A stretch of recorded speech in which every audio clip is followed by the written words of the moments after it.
everybody. This is Joseph P. Farrell with news and views from the Nefarium on Thursday, September 19th, 2019.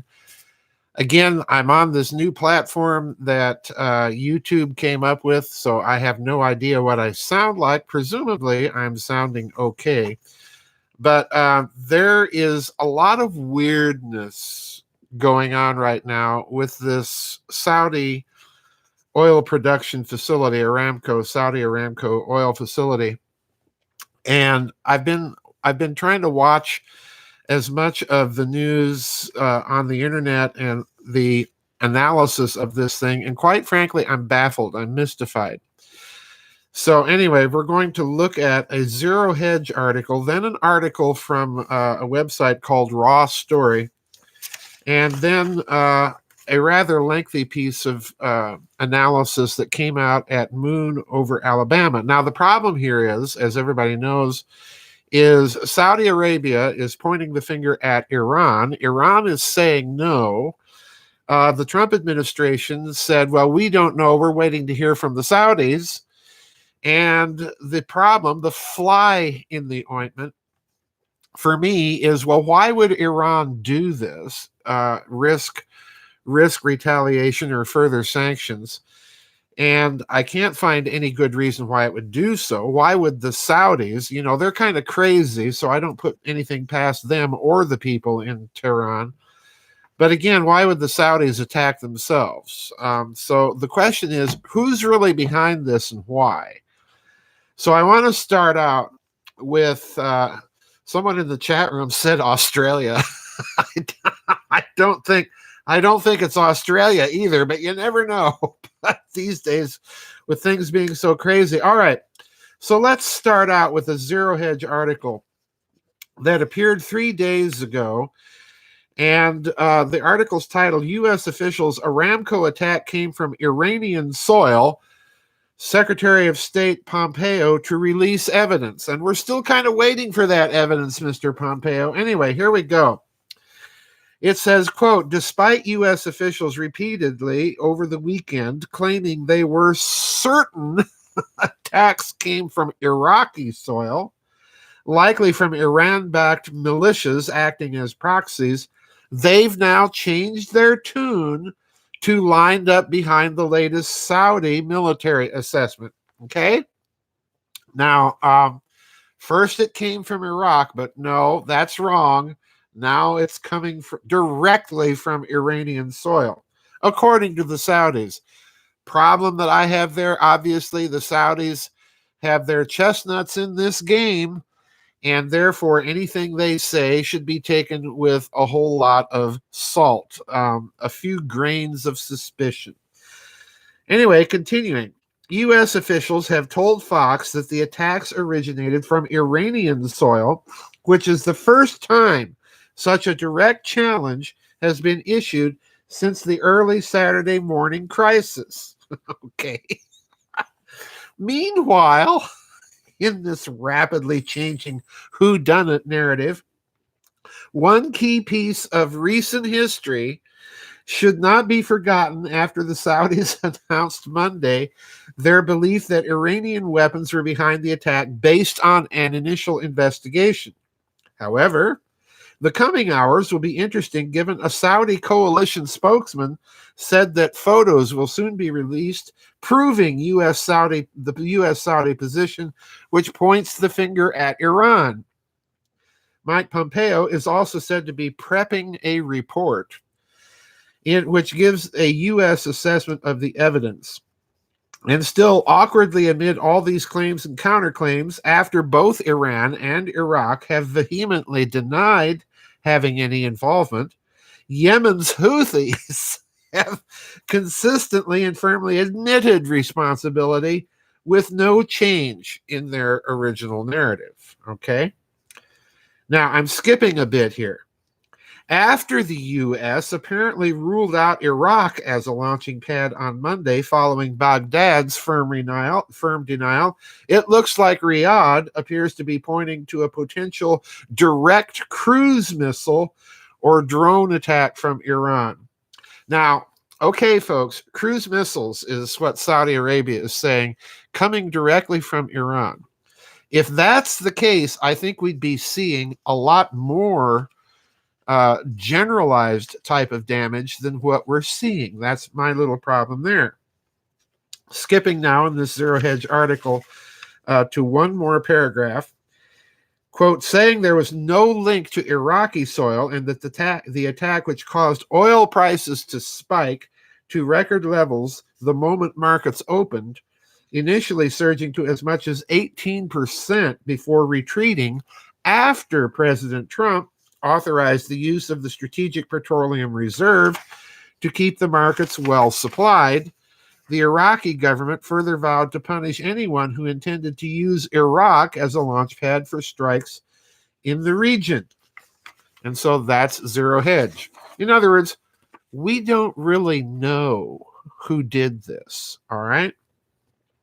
Now, I want to go to an article that's at a website called Raw Story. This will be posted for you folks on the YouTube posting once I get it up there.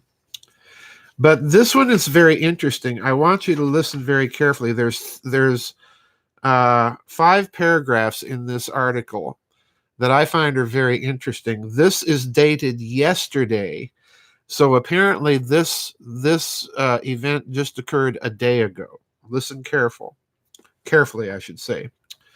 Disputing Trump's claims. This is the title of the article.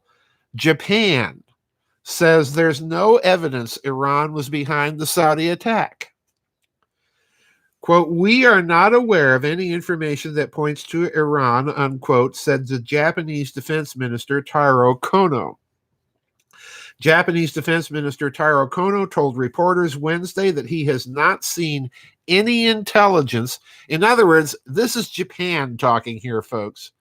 In other words, a country with spy satellites, okay, in addition to the usual, human agents on the ground, all right? So let's read that again. Japanese Defense Minister Taro Kono told reporters Wednesday that he has not seen any intelligence indicating Iran was behind the attacks on Saudi Arabian oil facilities over the weekend, contradicting Saudi and Trump administration claims about the incident. Quoting again, we are not aware of any information that points to Iran, unquote, Kono said during a press briefing. Quote, we believe the Houthis carried out the attack based on the statement claiming responsibility, unquote. The only evidence the Trump administration has released to substantiate its claim of Iranian responsibility are satellite photos that experts said are not clear enough to assign blame. Let me read that one again. The only evidence the Trump administration has released to substantiate its claim of Iranian responsibility, pardon me, are satellite photos that experts said are not clear enough to assign blame. Retired General Mark Hertling, a CNN intelligence analyst, said the images, quote, really don't show anything other than pretty good accuracy on the strike of the oil tanks, unquote.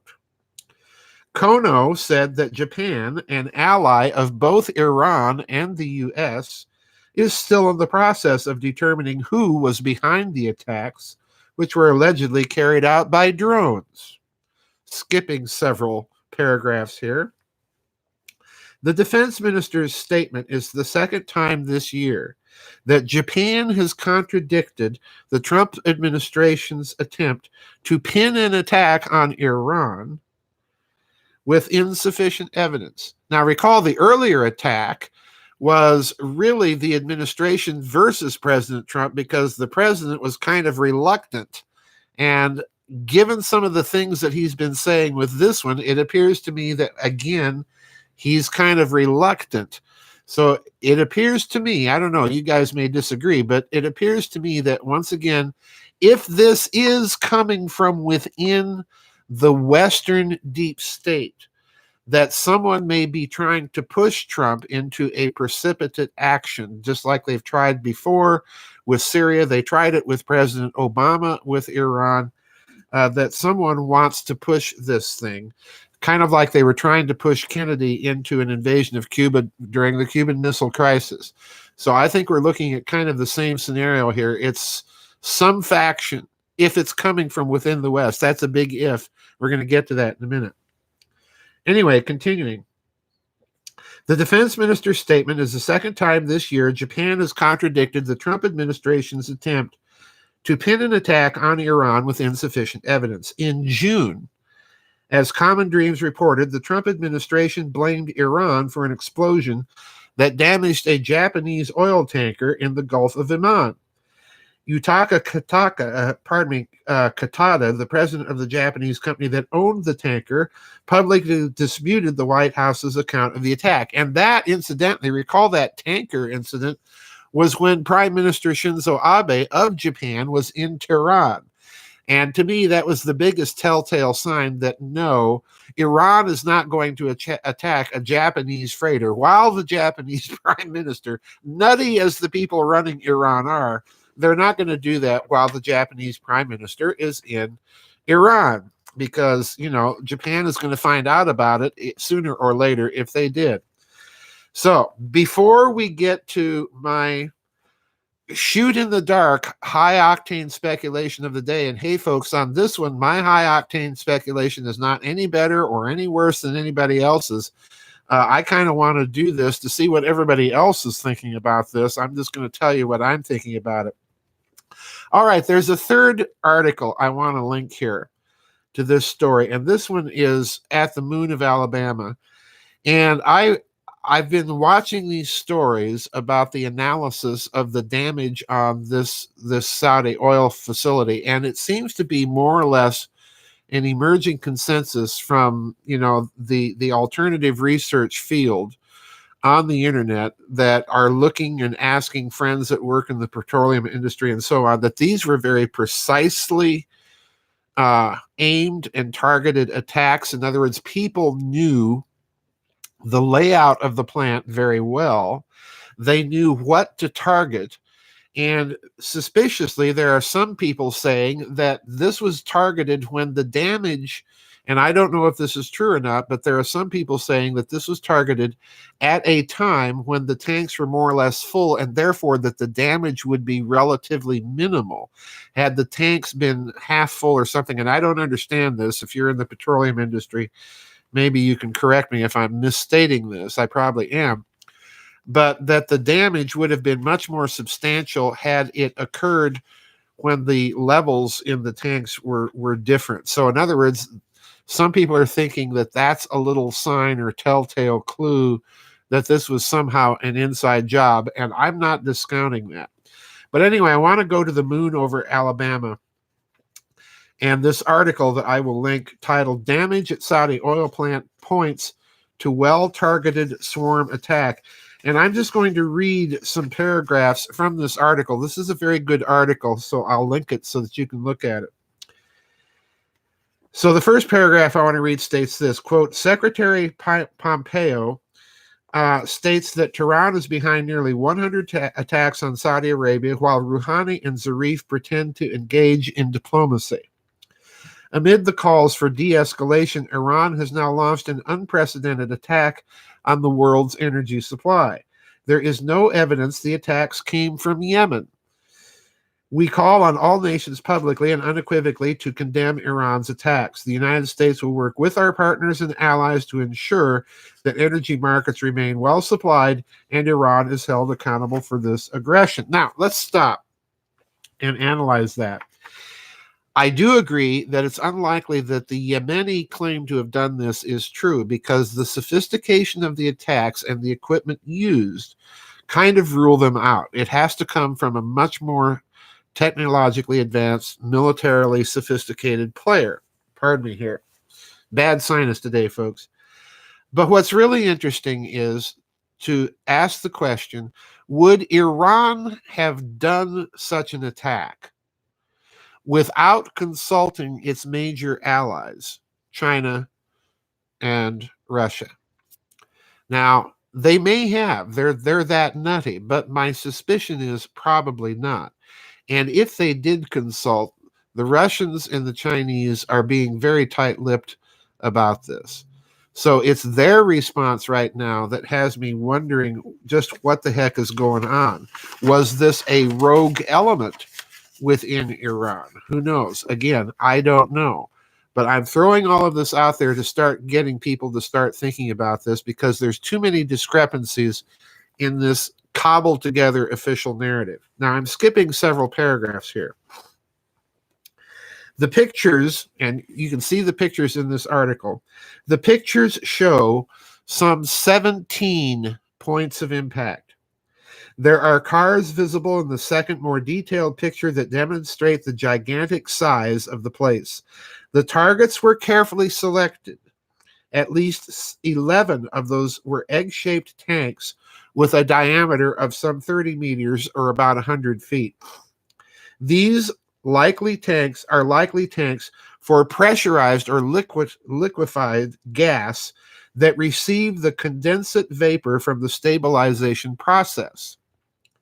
They all have now quite neat holes in their upper shells. The piping to and from the egg-shaped tanks shows that these were configured in groups with double redundancy. 2 tanks beside each other sharing one piping system. 2 of such twin tanks are next to each other with their lines to the processing train. There are a total of 3 such groups. Damage to any one tank or group would not stop the production process. The products would be routed to another or similar tank or group. But with all of the tanks of this one special type taken out, the production chain is now interrupted. I'm continuing for just a few more paragraphs here. Consultancy Rapidon Energy Group said the images of the Abkhak facility after the attack showed about 5 of its stabilization towers appeared to have been destroyed and would take months to rebuild, something that could curtail output for a prolonged period. However, Saudi Aramco keeps some redundancy in the system to maintain production during maintenance, Rapidan added, meaning operations could return to a pre-attack level sooner. The targeting for this attack was done with detailed knowledge of the process and its dependencies. The north arrow in these pictures points to the left. The visible shadows confirm the direction. The holes in the tanks are on the western side. They were attacked from the west. Now, stop again, folks, and remember the Saudi claim that these were cruise missiles launched directly by Iran. So in other words, Iran fired its cruise missiles from Iran and then shot them west, and then looped them back to attack the facility. That's a rather sophisticated attack. And it's kind of, in my opinion, unlikely. All right. Continuing. The hits were extremely precise. The Yemeni armed forces claimed it attacked the facility with 10 drones, which means you can't get 17 holes out of 10 drones, at least not to my knowledge. You can't. Maybe you can with some sort of special weaponry mounted on the things, but that seems a little suspicious. The hits on these targets look like neither. In other words, they don't look like drone hits. A total of 17 hits with such precise targeting lets me assume that these were some kind of drones or missiles with man-in-the-loop control. They may have been launched from within Saudi Arabia. There is no information yet on the damage in Quraysh, the second target of the attacks. Here we come to it, folks. The U.S. and Israel are able to commit such attacks. Iran probably too. And since we're talking about the people with the capability to do this, Russia, China, Japan, India, the usual suspects, okay? Yemen seems unlikely to have this capability without drawing on extensive support from elsewhere, and I totally agree with that. The planning for this operation must have taken months. Skipping several paragraphs here. The strikes knocked out 5.7 million barrels of daily production, and the officials said they still believe they can fully replace it in coming days. That would require tapping oil inventories and using other facilities to process crude. One of the main targets of the attack was a large crude processing plant in the Abkhaz region. All right. Now, skipping to the end of this article, 3 more paragraphs here. Any directed, pardon me, this is coming from President Trump. Saudi oil supply was attacked. This is one of his tweets. There's reason to believe that we know the culprit, are locked and loaded depending on the verification, and are waiting to hear from the kingdom as to who they believe was the cause of this attack and under what terms we should proceed. Making it sound like, well, the Saudis are in the driver's seat here, okay? Any direct attack on Iran would result in swarms of missiles hitting U.S. military installations in the United Arab Emirates and Qatar. Saudi water desalination plants, refineries, and ports would also be targets. The Middle East Eye, a Qatari-financed outlet, reported yesterday that the attack was launched from Iraq by Iran-aligned forces in revenge for Israeli attacks in Syria. The author, David Hurst, is known for slanted reporting. The report is based on a single anonymous Iraqi intelligence source.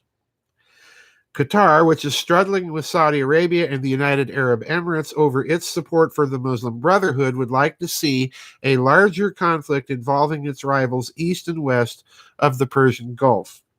The report should therefore be disregarded. Saudi Arabia has no defenses against this kind of attack. The U.S., listen carefully, folks, the U.S. has no system that could be used for that purpose. Russia is the only country that can provide the necessary equipment. It would be extremely costly and still inefficient to protect all of Saudi Arabia's vital facilities from similar swarm attacks. And that's all of the stuff that I've been gathering today. So let's ask the question. Besides the people technologically capable of it, as we've seen, United States, Israel, Iran, maybe even the Saudis themselves, and the usual great power suspects that have the technology, Russia, China, Japan, India, Germany, France, Italy, England, the usual list of suspects. All right. So I'm wondering, how does this play out? Is this an attack that was done to upset the economy by some faction in the deep state to embarrass President Trump and get him out of office? No, I don't think so. There's people out there talking that. But I think if you're playing a geopolitical game this big, you have to have much higher targets in mind. So what's going on here? If the price of oil moves up, if as a result of these attacks, the production of oil goes down and the price of oil goes up, who benefits from that? And this is a very odd list. And again, it throws everything into a cocked hat. If the price of oil goes up, well, first heading the list is Russia, okay? Because a lot of their national gross domestic product is coming from energy, specifically oil and natural gas. Now, we in the West have it in our heads that the only thing propping up the Russian economy is energy, and that's absolute baloney, okay? But it certainly would help the Russians if the price of oil went up and they stood to gain from it, because then they would start filling in the supply lacking to some of their partners. Who else benefits from a high price of oil? Well, it's the United States, because a higher price of oil makes those fracking fields, once again, more cost efficient, cost productive. Who else does it benefit? Well, it happens to benefit Iran, obviously. So it's a strange list of people that this benefits. It doesn't benefit the Saudis because without production facilities, they're not in the market. Okay. So strangely enough, the attacks on the Saudi fields benefit a very unusual group of people. Who does it harm? Well, Japan, obviously, China, obviously, and Europe and Saudi Arabia. So the geopolitical and financial aspect of this is very puzzling because the people benefiting are a very unlikely trio of people, and the people being hurt are not the ones you'd think. So I'm wondering what exactly is going on here. Are we really, and this is my scenario that I've just outlined there, is in my noggin for one very important question. And the question is this: are we really looking at a state actor, or are we looking at corporate actors, or are we looking at some sort of international cabal behind this? Let's not forget that there are actors like that in this whole game too, that have been around, in my opinion, for a very long time, at least since the end of the Second World War. So what are we looking at here? I suspect that it's the question of who benefits financially, cui bono, who benefits financially from this, that ultimately may hold the clue here. And this is why I suspect that there is, in fact, so much confusion in this story, because they can't figure out who did this. Who had the motivations, thinking in terms of simple state actors, to have done this? Now, don't get me wrong, folks. I think those people in Tehran and Riyadh are nut jobs, okay? And I think they're capable of just about anything, so I'm not excluding that. But I'm saying when you step back and you look at it from the standpoint of conventional geopolitical analysis, this one seems to be having everyone scratching their heads. They can't figure out who has the motivation to do this. And when you start putting it in terms of oil production, money, and so on, the picture changes completely. And there are some interesting actors that might have pulled this off. Could this be a false flag? Yeah, it could. But if you're going to do a false flag, you have to do it a lot better than this. You have to have a clear, and this is why I have questions even that it's a false flag. If it's a false flag, you have to have clear, quote unquote, evidence that you've planted to make sure and indisputable that whoever it is that you want to take the blame is going to take the blame. Think of that big false flag thing that Hitler used to start World War II, the supposed Polish attack on a German radio station across the border. Well, what did they do? They planted a bunch of bodies at the radio station, shot even a bunch of Germans themselves to make it look, really official, really realistic, and a bunch of bodies with the uniforms of the Polish army to make it look like there had been a border invasion. So in other words, if you're going to do a false flag, you have to point the finger to a culprit clearly and unequivocally. And that, again, has been a huge failure here, if indeed this was a false flag. Within 3 days, Japan is saying, we don't believe the story. So in other words, I have questions even that this was a false flag. If it was a false flag, the attack itself was well planned, but the narrative was not. And that's why I don't think it was a false flag. So what's going on here? I don't know. Give me your thoughts and comments about what you guys think is going on. Some of you may have found some more interesting or different types of articles analyzing all of this. I pulled that one from Moon of Alabama because I thought that was a very interesting analysis. Anyway, that's it for today's news and views. The Nefarium is up to its usual tricks, folks. Don't forget, tomorrow we do not have a vid chat. I will be busy this week, this weekend. The next vid chat, pardon me, will be on next Friday. So that's it, everybody. I will see you on the flip side. Bye-bye, and God bless.